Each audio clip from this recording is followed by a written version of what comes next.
بسم اللہ الرحمن الرحیم الحمدللہ رب العالمین اللہم صلی علی محمد وعلی آل محمد۔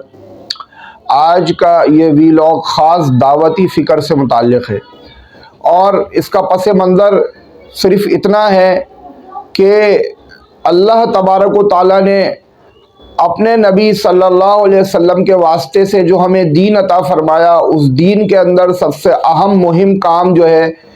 وہ اللہ تعالیٰ کے فرائض کی ادائیگی ہے، اور ان فرائض کی ادائیگی کے اندر بھی جو سب سے اہم کام ہے وہ ہے نماز کی ادائیگی۔ میرے دوستو، نماز ایسی چیز ہے کہ جس کے ذریعے سے رسول اللہ صلی اللہ علیہ وسلم قرار اور سکون حاصل فرماتے تھے، اور آپ علیہ الصلاۃ والسلام حضرت بلال رضی اللہ تعالیٰ عنہ کو ارشاد فرماتے تھے کہ اے بلال، اذان دو اور اذان دینے کے ذریعے سے ہمیں راحت پہنچاؤ، یعنی کہ نماز رسول اللہ صلی اللہ علیہ وسلم کے راحت کا سامان تھی۔ اور آپ علیہ الصلاۃ والسلام نے خود فرمایا کہ نماز کو میری آنکھوں کی ٹھنڈک بنا دیا گیا ہے۔ تو اور آج کے اس دور میں ہمیں یہ نماز بوجھ لگ رہی ہے۔ رسول اللہ صلی اللہ علیہ وسلم اذا حضبہ امر فانتظر الصلاۃ، حدیث کے اندر واضح طور پر آتا ہے کہ آپ علیہ الصلاۃ والسلام کو جب بھی کوئی مشکل، پریشانی، تنگی پیش آتی تھی، آپ علیہ الصلاۃ والسلام نماز کی طرف متوجہ ہو جایا کرتے تھے، اور صحابہ اکرام رضی اللہ عنہم اجمعین وہ نماز کے ذریعے سے اپنے کام کروایا کرتے تھے۔ اور مشہور بات ہے کہ صحابہ اکرام کو جب بھی پریشانی آتی تھی تو بعض صحابہ سے منقول ہے کہ وہ فرمایا کرتے تھے کہ نماز، فرض نماز تک اپنے کام کو اٹھائے رکھو، یعنی کہ فرض نماز کے ذریعے سے ہم اللہ تبارک و تعالیٰ سے روئیں گے، دھوئیں گے تو ہمارا کام بن جائے گا۔ اور یہ وہ نماز تھی جو آقا علیہ الصلاۃ والسلام کو زمین پر نہیں بلکہ آسمانوں پر بلا کر اللہ تبارک و تعالیٰ نے تحفہ عطا فرمایا۔ اور نماز وہ عبادت ہے کہ جس میں آدمی، حدیث کے اندر آتا ہے کہ یہ سورہ فاتحہ بندہ پڑھتا ہے نماز کے اندر تو نمازی نماز کے اندر حق تعالی شانہ سے سرگوشی کر رہا ہوتا ہے۔ یہ وہ نماز ہے کہ جس نماز کے اوپر اللہ تبارک و تعالیٰ کی نصرت کا وعدہ ہے، اللہ تبارک و تعالیٰ کی مدد کا وعدہ ہے۔ اور یہ وہ نماز تھی کہ جو صحابہ اکرام رضی اللہ عنہم اجمعین جب نماز کے لیے جاتے تھے، تابعین، تبع تابعین سے منقول ہے، امام جعفر صادق سے اور دیگر صحابہ اکرام رضی اللہ عنہم اجمعین کی یہی کیفیت ہوتی تھی کہ اذان ہوتے ہی ان کے چہرے کے رنگ بدل جایا کرتے تھے۔ اور آپ علیہ الصلاۃ والسلام جب اذان کی آواز سنتے تو جو بھی کام رسول اللہ صلی اللہ علیہ وسلم فرما رہے ہوتے، آپ صلی اللہ علیہ وسلم فوراً اس کام کو چھوڑ دیا کرتے۔ اور یہ وہی نماز ہے کہ رسول اللہ صلی اللہ علیہ وسلم غزوہ احزاب میں جب کفار نے ہر طرف سے تیر برسائے اور آپ علیہ الصلاۃ والسلام کو صلاۃ الخوف ادا کرنے کا بھی موقع نہ ملا، تو آپ علیہ الصلاۃ والسلام نے بد دعا فرمائی اور فرمایا کہ اللہ تبارک و تعالیٰ ان کافروں کے گھروں کو اور ان کی قبروں کو آگ سے بھر دے کہ انہوں نے ہمیں عصر کی نماز سے مشغول رکھا۔ آپ اندازہ کریں کہ رسول اللہ صلی اللہ علیہ وسلم وہ اعلاء کلمت الحق کے لیے جہاد فرما رہے ہیں۔ ہمارے جیسا کوئی ہوتا تو ہم بہانہ گھڑ لیتے کہ اگر 2-4 نمازیں گئی بھی ہیں تو کیا ٹینشن ہے، ہم تو خود اعلاء کلمت الحق کے لیے نکلے ہوئے ہیں۔ لیکن رسول اللہ صلی اللہ علیہ وسلم کے اس غم کا آپ اندازہ کر سکتے ہیں۔ آپ علیہ الصلاۃ والسلام اگر یوں بد دعا فرماتے کہ اللہ ان کافروں کے گھروں کو آگ سے بھر دے، انہوں نے ہمیں کتنی پریشانی میں ڈال دیا اور میں تو اعلاء کلمت الحق کے لیے نکلا ہوں، لیکن یہ میرے راستے میں روڑے اٹکا رہے ہیں۔ لیکن رسول اللہ صلی اللہ علیہ وسلم نے یہ بد دعا نہیں فرمائی، اور آپ علیہ الصلاۃ والسلام عصر کی نماز رہ گئی اور تو کیسی آپ صلی اللہ علیہ وسلم نے بد دعا فرمائی۔ اور پھر روایت کے اندر یہ بھی آتا ہے، مشہور روایت ہے کہ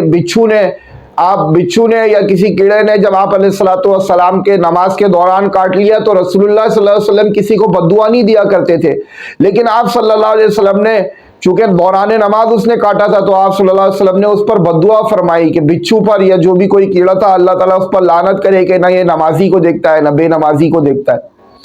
اور پھر آپ اندازہ کریں کہ اس نمازی کی حیثیت اللہ تبارک و تعالیٰ کے دربار میں کتنی اونچی ہے کہ ایک نمازی کے سامنے سے گزرنے کا گناہ، حدیث کے اندر آتا ہے نا کہ رسول اللہ صلی اللہ علیہ وسلم نے ارشاد فرمایا کہ اگر نمازی کے سامنے سے گزرنے کے گناہ بتا دیا جائے، لوگوں کو پتہ چل جائے تو 40 سال تک لوگ کھڑے رہے لیکن